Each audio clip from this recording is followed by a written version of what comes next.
Welcome to it. Let's have a look at what happened on the market side, starting off with things in Asia. Those markets happened to rise on the back of US-China talks. We also saw a similar mixed performance on the European side. However, at this point, US futures flat, and the big announcement that everyone's waiting for is, of course, the upcoming inflation report. But let's get into that detail right now, and we're joined by Patrice Rassou, who's the CIO at Ashburton Investments. Patrice, thank you so much for your time this afternoon. Before we even talk markets, let's talk about the president's announcement, trying to reform the energy sector and help, businesses as well. Good afternoon to you and to your listeners. Exactly, I think really groundbreaking news from the president with the announcement that independent power producers will be able to on-sell electricity on the grid to the tune of 100 megawatts. I think that's a groundbreaking announcement because that was very constrained before, and now that companies can self-provide, I think that will relieve some pressure off the grid. So that's very, very good news given the rolling blackouts that we've had over the last week or so.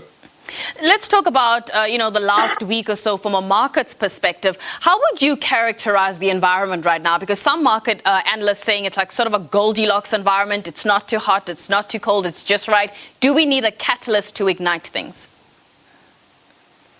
I think in South Africa, we've had positive surprises in terms of the GDP number.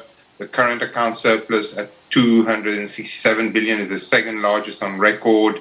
There's even type of noise that maybe SAA is about to find a strategic partner. So we've seen the SA economy shares on our local markets perform very strongly, especially the beaten down financial and property stocks.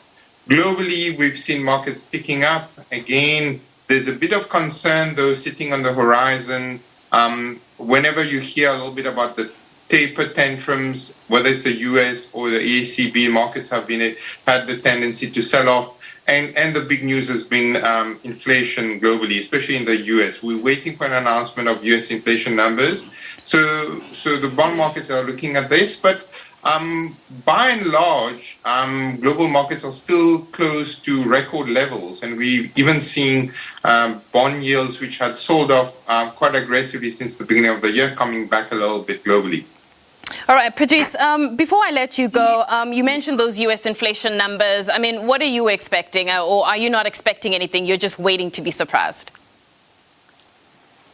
We've looked at the numbers. I think we're expecting a print which could be as high as 5%, but we also think that this will be temporary. I think a lot of what we're seeing is caused by a pass-through of energy prices, a bit of food prices, but we don't think that will derail really the path on which the Fed is. So we still believe that there will be tapering by the Fed. Similarly, in the Eurozone, we also think that the ECB will start tapering. So inflation, yes, will surprise on the upside, but we don't think that it's going to be anchored in the system over the longer term. All right, Patrice, always a pleasure having a chat with you. That is Patrice Rassou, who is the CIO at Ashburton Investments. We're going to take a bit of a pause from my side, but I'm going to throw over to Mbongeni Muta.